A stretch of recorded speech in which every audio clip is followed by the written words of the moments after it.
CA student is a part of an engagement team conducting an audit of Madurai branch of ARB Bank. CA Bhuvan, an engagement partner, has asked him to verify the provision which is made as on the 31st March 2024 in respect of the non-performing asset. So, whether the provision for the non-performing asset is correct or not, that's what they are highlighting. So, that is AK Industries, where it is what you can say a doubtful asset D1. So there they have made for a amount outstanding of 10 lakhs, they have made a provision of 5 lakhs, which is around 50%. 50% for doubtful asset 1, no, 50% is wrong, but let us see. Then Jupiter Traders is another one where the substandard asset, where the outstanding as on 31st March 24 is 50 lakhs. They have made a provision of 7.5 lakhs. Okay. Then VT and company, the doubtful asset 2, there the amount what they have highlighted outstanding is 30 lakhs and they have made a provision of 30 lakhs. See, you can make 100% provision only if the amount is unsecured in case of the VT and company, which is doubtful asset 2. But let us see. ASD and Son is classified as a loss asset. So they have an outstanding of 1 lakh and the provision made is also 1 lakh. Provision required is also 1 lakh. The engagement partner has already verified the NPA classification.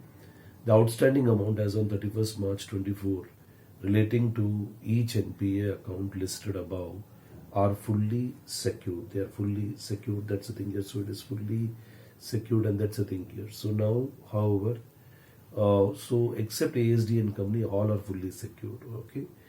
And only personal guarantee of proprietor and its net worth of 50 lakhs is available for ASD and Sons. So there is a personal guarantee that is available. Comment on the correctness of the provision. Agrim is in dilemma that regarding the classification of Abago account as a NPA, although these are all fully secured or guaranteed, guide him.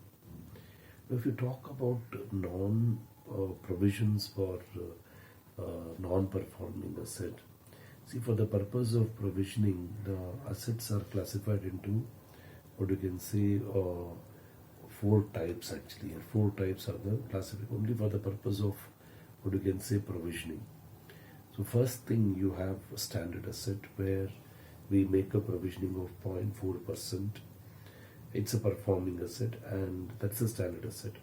And in case of standard asset, because the risk cannot be reduced to 0, so they have to make a provision of 0.4%. And then you have in standard asset, they are nothing but performing asset, but you make a small amount of provisioning. Then you have substandard asset. Substandard asset basically are one which are NPA, classified as NPA for the first time, and it remains NPA for a period of less than or equal to 12 months. Up to 12 months, it is a substandard asset. There, the provisioning should be 15%. Doubtful assets are those which remains NPA for more than 12 months. In doubtful asset, you have 3 categories. Doubtful asset 1, where it remains doubtful for, like say, up to 1 year, means from 12 months to 24 months, it remains NPA. So here, provisioning for secured portion will be 25%, unsecured portion will be 100%. And doubtful asset 2, which remains NPA for which remains doubtful asset for say 1 to 3 years. So it means it remains NPA for more than 24 months to 48 months.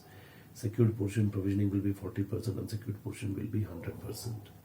And then you have what you can see, the doubtful asset 3. Doubtful asset 3, basically what happens actually, doubtful asset 3, where the provisioning is say secured and unsecured. So for the secured portion, provisioning will be 100%, unsecured portion will be also 100%. So it remains doubtful for more than 3 years or NPA for more than 48 months.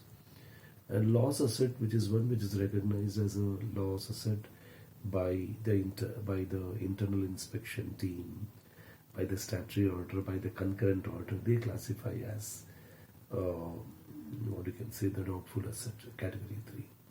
So there you make a provisioning of what you can say 100%. Okay. Now let us take account by account whether the provisioning is correct or not. This is the provision related to the provisioning of assets. Okay. So standard, substandard, doubtful, and loss asset. Now, if you talk about AK Industries, they have classified as doubtful asset 1. So doubtful asset 1, basically the provisioning will be for secured portion will be 25%, unsecured portion will be 100%. Doubtful asset is one which is doubtful for a period of up to 1 year. That is more than 24 months, more than 12 months to 24 months. In this case, this because AK Industries, it's a secured portion, so it should be 25% provisioning. But if you see, they have made 50% provisioning, which is incorrect. So the outstanding is 10 lakhs. On that 25%, if I multiply, I get 2.5 lakhs. Provisioning should be 2.5 lakhs. Okay, so that is the thing. Second one, the Jupiter Traders. Jupiter Traders, basically they are classified as a substandard asset.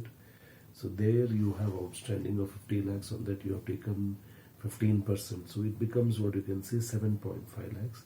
So you are making a provisioning is made for the made at the branch level, and that's the thing actually here. Then, my dear soldiers, we have the VT and Company. VT and Company, basically it has been classified as doubtful asset category 2. It requires provisioning of 40% of secured amount.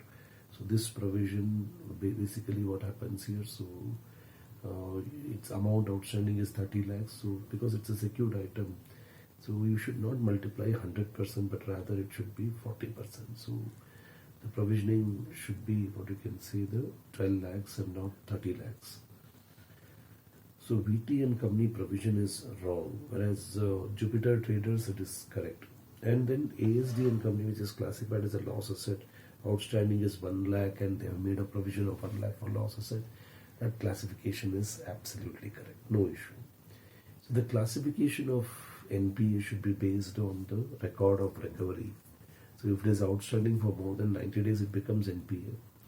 Then availability of security or net worth of a borrower or a guarantor is not to be taken into account while treating an advance as a NPA or otherwise. So these accounts, basically they are classified as NPA based on the record of recovery. They may be secured, guaranteed, whatever it is, based on the NPA, from how many months it is classified as NPA, it will be classified as a, for that purpose, then only from there you will classify the asset as a standard, substandard, doubtful or loss asset. Okay, I'll see you in the next video.